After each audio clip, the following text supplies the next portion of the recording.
Hello everyone and welcome back to my YouTube channel. So friends, जो आज का ये वीडियो लेक्चर है ये बेस्ड है क्लास 12th के टॉपिक ज़ीरो ऑर्डर काइनेटिक्स, जो कि कौन से चैप्टर में से है, केमिकल काइनेटिक्स में से है।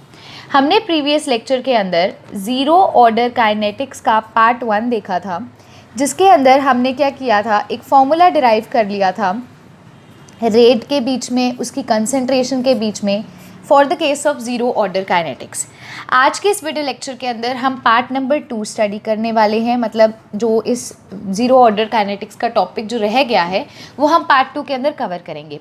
सबसे पहला टॉपिक जो ज़ीरो ऑर्डर काइनेटिक्स के अंदर आज के इस वीडियो लेक्चर में हम कवर करने वाले हैं वो आता है पिक ग्राफ, जो कि ज़ीरो ऑर्डर काइनेटिक्स से रिलेटेड है। सो स्टूडेंट्स, उस पर चलने से पहले अगर किसी स्टूडेंट ने चैनल को सब्सक्राइब नहीं किया है और चैनल को सब्सक्राइब करना चाहते हैं तो मेरे चैनल का नाम है शौर्या ग्रोवर और उसके साथ आपको बेल आइकन देखने को मिलेगी। बेल आइकन को प्रेस करने से क्या होगा, नेक्स्ट वीडियो डल चुकी है ये नोटिफिकेशन आपकी स्क्रीन पर खुद ब खुद आ जाएगी। सो जैसे कि मैंने बोला, आज का जो हमारा टॉपिक है वो रिलेटेड है ग्राफ्स से। अगर आपको पेपर में ग्राफ दे दिया जाता है और कहा जाता है भी ये ज़ीरो ऑर्डर काइनेटिक्स का ग्राफ है, तो रिलेशन बताइए इनके बीच में। देखिए किस किस के बीच में हमने ग्राफ बनाना है, तो एक हमारी होती है एक्स एक्सिस, एक हमारी होती है वाई एक्सिस, राइट। अगर मैं कहूँ एक्स एक्सिस पर मैं लेती हूँ कंसंट्रेशन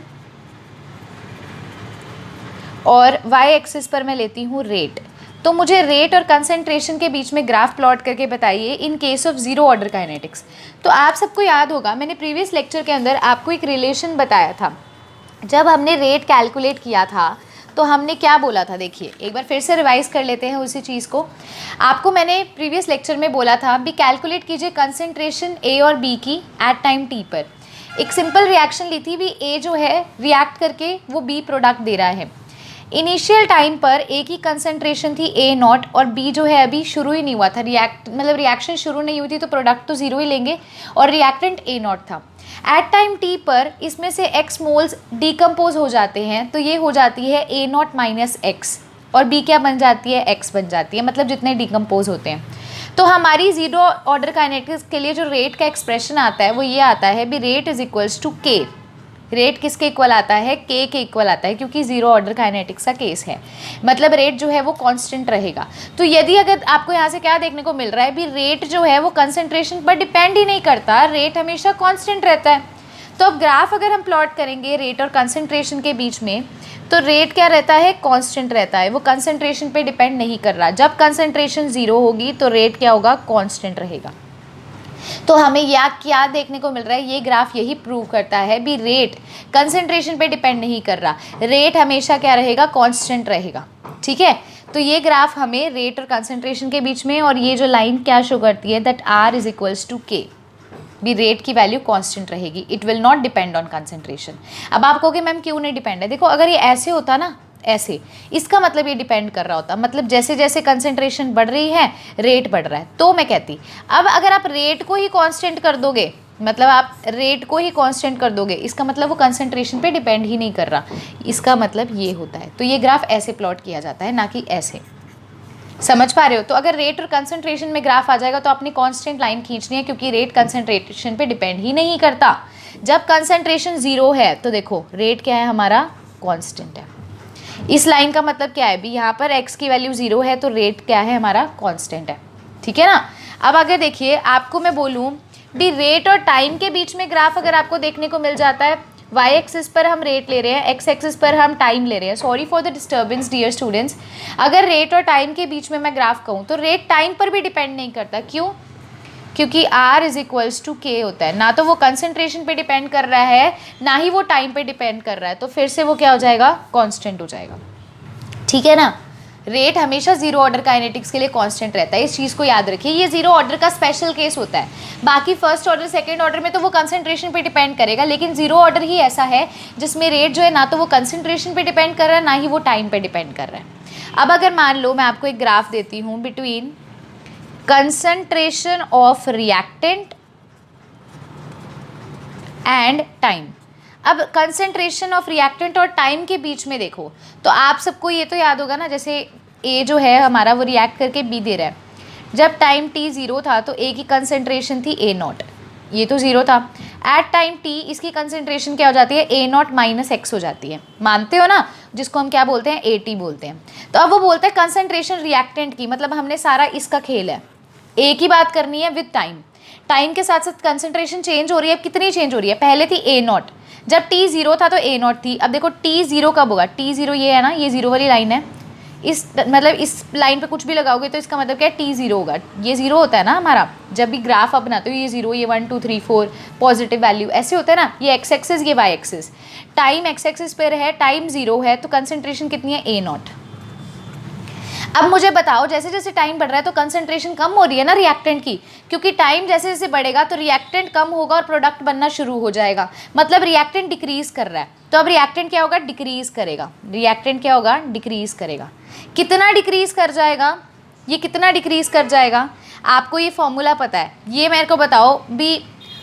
पूरा जब total time t is equals to full life time हो जाएगा, t जब पूरा लाइफ टाइम हो जाएगा उस टाइम पर हमारी कंसंट्रेशन की क्या वैल्यू आती है, जब TLT होता है, लाइफ टाइम होता है, तो A0/K एक्सप्रेशन हमने डिराइव किया था, एक हमने लाइफ टाइम का डिराइव किया था, एक हाफ लाइफ का किया था।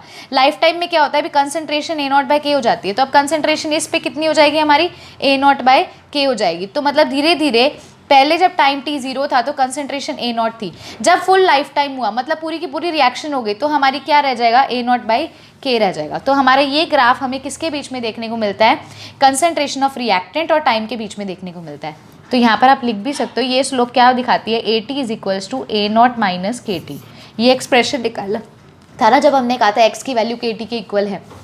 ये देखिए मैं आपको एक बार प्रीवियस लेक्चर का फिर से दिखा देती हूँ, जब हमने निकाला था x की वैल्यू KT के इक्वल है। प्रीवियस लेक्चर एक बार फिर से आप देख सकते हैं, ऑलरेडी प्लेलिस्ट में अपलोडेड है, वहीं से मैंने ये वैल्यू निकाली है ना। मतलब जब टाइम T 0 था तो पूरा का पूरा रिएक्टेंट प्रेजेंट था, लेकिन जैसे जैसे रिएक्शन आगे प्रोसीड होने लगी टाइम के साथ साथ रिएक्टेंट कम होने लग गया। वो कितना कम हो गया, A0 - X हो गया।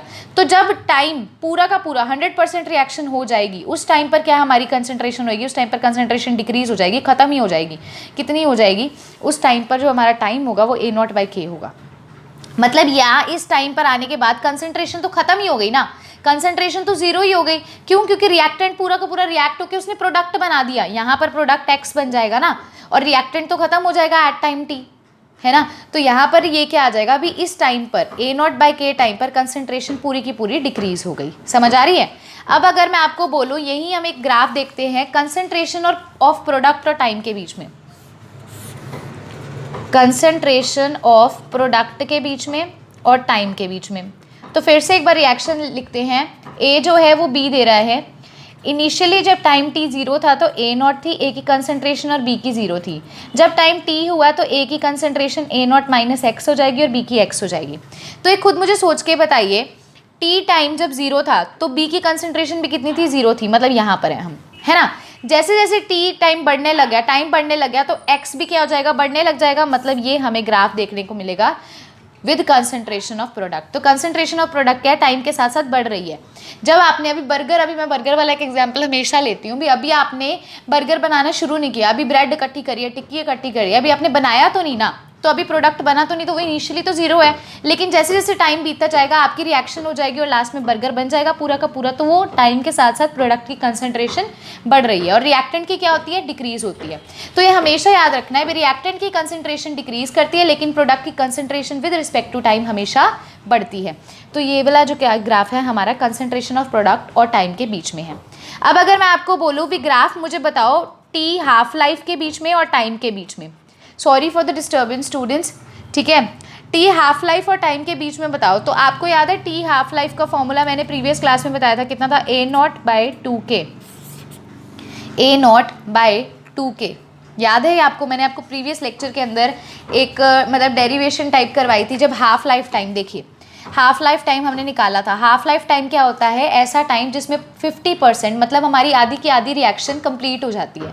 जब आधी रिएक्शन कंप्लीट होती है तो उसका ये फॉर्मूला होता है भी टी हाफ जो है वो किस पे डिपेंड कर रहा है, A0/2K पे डिपेंड कर रहा है। तो उसके बीच में हमें कैसा ग्राफ देखने को मिलेगा, स्ट्रेट लाइन ग्राफ हमें देखने को मिल रहा है क्योंकि वो डायरेक्टली प्रोपोर्शन है A0 के, ठीक है।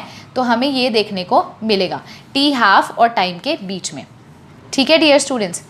अब देखिए लास्ट ग्राफ जो है, एक आपको मैंने बताया था डिग्री ऑफ डिसोसिएशन, कल के वीडियो लेक्चर में मैंने आपको लास्ट टॉपिक जो कवर किया था डिग्री ऑफ डिसोसिएशन, जिसे मैं अल्फ़ा से भी डिनोट करती हूँ। तो अल्फ़ा और टाइम के बीच में अगर हम ग्राफ देखेंगे तो वो भी हमें क्या स्ट्रेट लाइन ग्राफ देखने को मिलेगा। और अल्फ़ा की वैल्यू मैंने आपको बोला था मैक्सिमम कब होती है, अल्फ़ा की वैल्यू मैक्सिमम होती है 1 पे। तो उस टाइम पर हमारा टाइम क्या होगा, अल्फ़ा की वैल्यू जब 1 होगी तो टाइम हमारा होगा A0/K, यानी कि T लाइफ टाइम होगा। यानी कि T क्या हो जाएगा स्टूडेंट्स, T लाइफ टाइम। देखिए कल वाला एक बार फिर से दिखाती हूँ, मैं पेजेस बीच में लेके आ रही हूँ, आपने वीडियो लेक्चर से एक बार दोबारा रिवाइज कर लेना, अगर किसी को नहीं आता इसीलिए दिखा रही हूँ। तो यहाँ पे मैंने आपको बोला था बी अल्फ़ा 1 कब होगा, जब 100% रिएक्शन हो जाएगी। और 100% रिएक्शन कब होती है, जब A0/K हमारा क्या होता है, टाइम होता है, लाइफ टाइम वाला, तब होती है। तो 100% जब अल्फ़ा की वैल्यू 1 कब होगी, जब टाइम कितना होगा, A0/K होगा। तो इसमें भी हमें स्ट्रेट लाइन देखने को मिलता है। सो स्टूडेंट्स ये तो हमारे थे ग्राफ्स, ठीक है। ये अल्फ़ा और टाइम के बीच में, कंसंट्रेशन ऑफ प्रोडक्ट और टी हाफ लाइफ और टाइम के बीच में, रेट और टाइम के बीच में, कंसंट्रेशन ऑफ रिएक्टेंट और टाइम के बीच में, ये सारे ग्राफ्स हमने इसके अंदर कवर करे। अब जो हम टॉपिक स्टूडेंट्स शुरू करने वाले हैं वो आते हैं कुछ एग्जाम्पल जीरो ऑर्डर काइनेटिक्स के। तो आप लिख सकते हैं सम मोस्ट कॉमन एग्जाम्पल्स, कुछ एग्जाम्पल्स हैं of zero order kinetics. Zero order kinetics के कुछ एग्जाम्पल्स कौन से हैं, आप देखिए। सबसे पहला एग्जाम्पल जो हम इसके अंदर स्टडी करने वाले हैं, that is a photochemical reaction. Photochemical reaction, जब भी कोई फोटोकेमिकल रिएक्शन आपको देखने को मिलती है मोस्टली वो ज़ीरो ऑर्डर काइनेटिक्स ही होती है। एग्जाम्पल आप देख सकते हो, जैसे कि H2 + Cl2 गिव्स 2HCl। तो यहाँ पर H जो है वो एनर्जी लग रही है, और ये जो एनर्जी होती है ये फोटोन की एनर्जी होती है। ये आपको सेकंड चैप्टर एटॉमिक स्ट्रक्चर के अंदर +1 में पढ़ाया गया था। अभी H क्या, E = H, ये फोटोन की एनर्जी होती है। तो फोटोन की जो एनर्जी होती है उसी से फोटोकेमिकल रिएक्शन प्रोड्यूस होता है। तो इस रिएक्शन के लिए जो हमारा रेट लॉ होता है वो होता है K मतलब कॉन्स्टेंट इंटू कंसनट्रेशन की पावर 0, Cl2 कंसनट्रेशन की पावर 0। ये जीरो ऑर्डर काइनेटिक्स है, ये उसका एग्जाम्पल है। फोटोकेमिकल रिएक्शन जो है जीरो ऑर्डर काइनेटिक्स के अंडर आती है। सेकंड मोस्ट कॉमन एग्जाम्पल जो जीरो ऑर्डर काइनेटिक्स के अंदर आता है वो आता है एंजाइम कैटेलाइज रिएक्शन। कौन सा आता है, एंजाइम कैटेलाइज रिएक्शन, ठीक है डियर स्टूडेंट्स। उसके बाद जो हमारा थर्ड आता है एग्जाम्पल जीरो ऑर्डर काइनेटिक्स के अंदर, वो आता है dissociation of gases at high pressure. dissociation of gases at high pressure। जब हाई प्रेशर होता है उस टाइम पर जब गैसेस की डिसोसिएशन होती है सॉलिड सरफेस पे, तो वो भी जीरो ऑर्डर काइनेटिक्स के अंदर लाई करते हैं। एग्जाम्पल है 2NH3 गिव्स N2 + 3H2। तो ये भी जीरो ऑर्डर काइनेटिक्स की एग्जाम्पल है। एक और एग्जाम्पल दे देती हूँ फॉस्फीन की, 4PH3 गिव्स P4 + 6H2। ये भी क्या है, फॉस्फीन वाली जो रिएक्शन है ये दोनों किसके अंदर लाई करती हैं, ये भी जीरो ऑर्डर काइनेटिक्स को फॉलो करती हैं। तो ये कुछ एग्जांपल्स है जीरो ऑर्डर काइनेटिक्स के जो आप पेपर में लिख सकते हो, अगर आपसे वो पूछता है। आप ये रिएक्शन भी दे सकते हो और ये भी दे सकते हो, ठीक है। अब स्टूडेंट्स आता है most important characteristics of zero order kinetics. Zero order kinetics की क्या इंपॉर्टेंट कैरेक्टरिस्टिक्स है, तो आप लिख सकते हैं characteristic of zero order kinetics.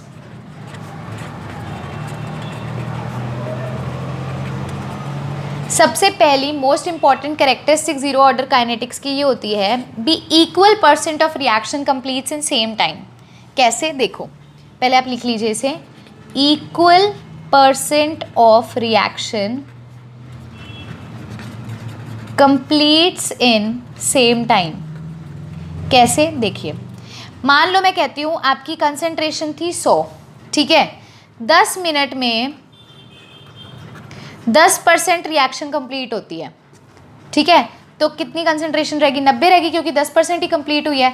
फिर 10 मिनट में कितनी रिएक्शन कंप्लीट होएगी, 10% ही होएगी, कितनी रह जाएगी, 80। फिर 10 मिनट में कितनी % कंप्लीट होएगी, 10 होएगी, कितनी रह जाएगी, 70। तो ये चलता रहता है, मतलब इक्वल % रिएक्शन की इक्वल टाइम में कंप्लीट होती है। अभी 10-10 मिनट का पूछोगे तो 10-10% ही कंप्लीट होगी।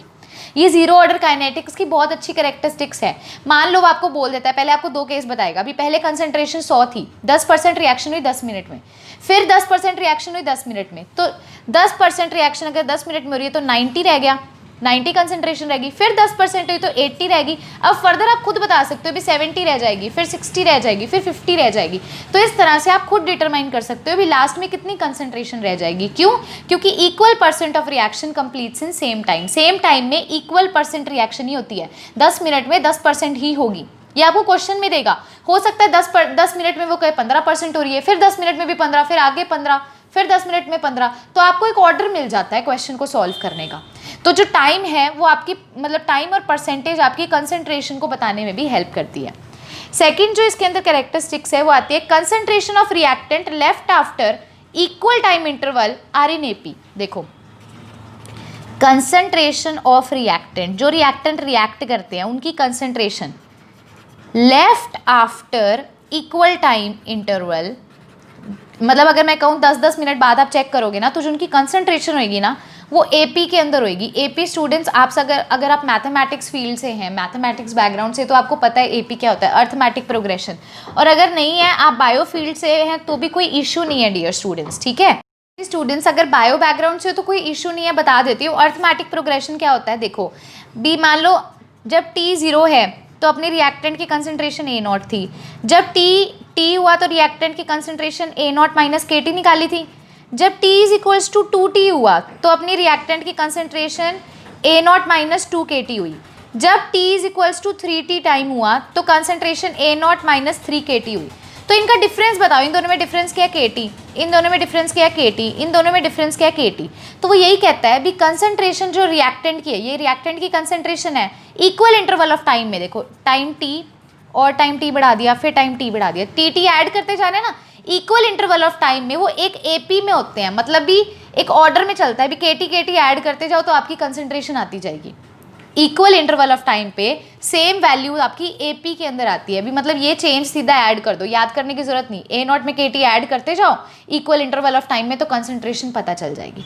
तो ये जस्ट एक फीचर है, एक कैरेक्टरिस्टिक है याद करने के लिए, ये टेंशन नहीं लेनी भी, अगर नहीं समझ आ रही तो कुछ भी नहीं है। अगर टाइम टी, देखो जब टाइम टी 0 था तो इतनी थी, टाइम टी और इसमें ऐड कर दिया तो कंसंट्रेशन में के टी ऐड कर दो, तो ये चीज़ चलती रहती है। तो एपी में होने का मतलब क्या है भी, उनमें सेम वैल्यू सेम चेंज हमें देखने को मिलता है, ठीक है।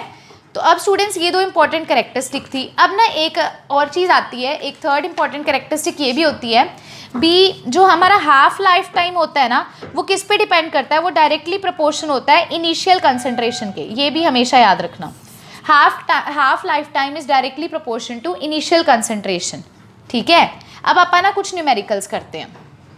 हाँ जी स्टूडेंट्स, सो अब देखिए सबसे पहला न्यूमेरिकल जो जीरो ऑर्डर काइनेटिक्स पे बहुत कॉमनली आस्क्ड क्वेश्चन है भी, मान लो a particular reaction gets completed 20% in 20 minutes, 20% reaction complete होती है 20 मिनट में, and 40% of reaction at 40 minutes, और 40 मिनट में 40% होती है।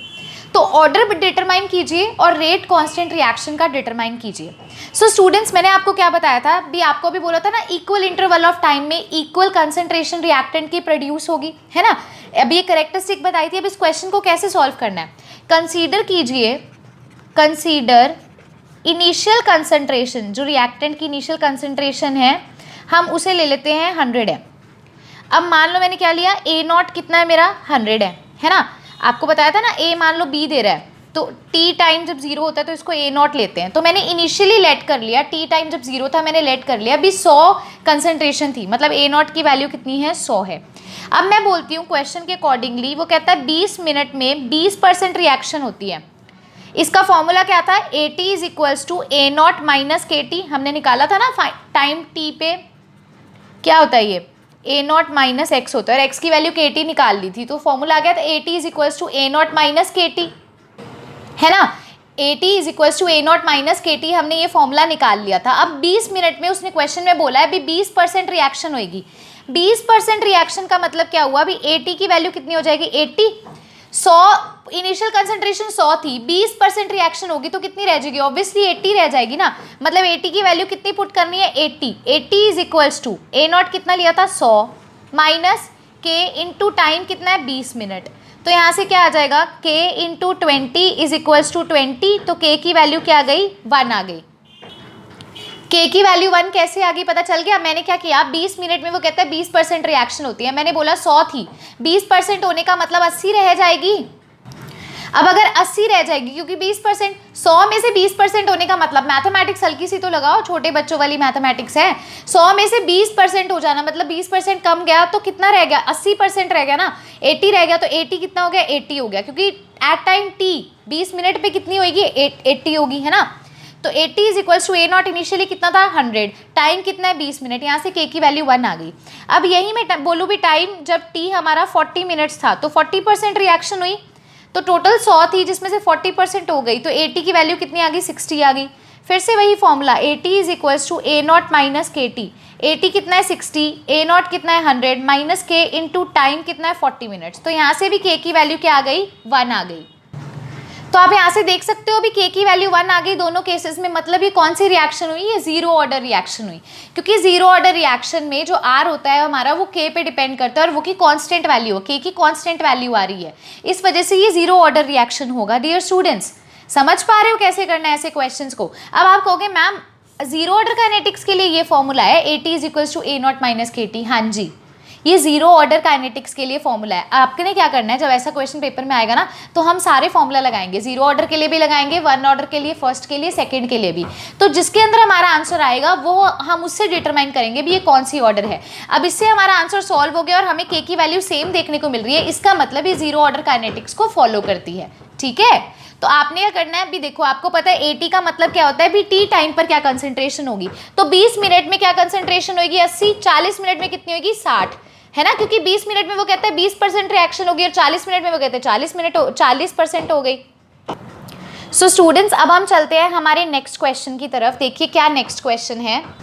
सो हाँ जी स्टूडेंट्स, अब क्या क्वेश्चन है, 3a प्रोडक्ट दे रहा है, अभी तक हम सिंपल कर रहे थे भी a b दे रहा है, ठीक है। अब यहाँ पे मान लो इसके आगे अगर 3 लिखा आ जाए तो कैसे करना है, उसने हमें ये रिएक्शन दे दिया, इसका मतलब जीरो ऑर्डर काइनेटिक्स है क्योंकि इसकी पावर क्या है 0।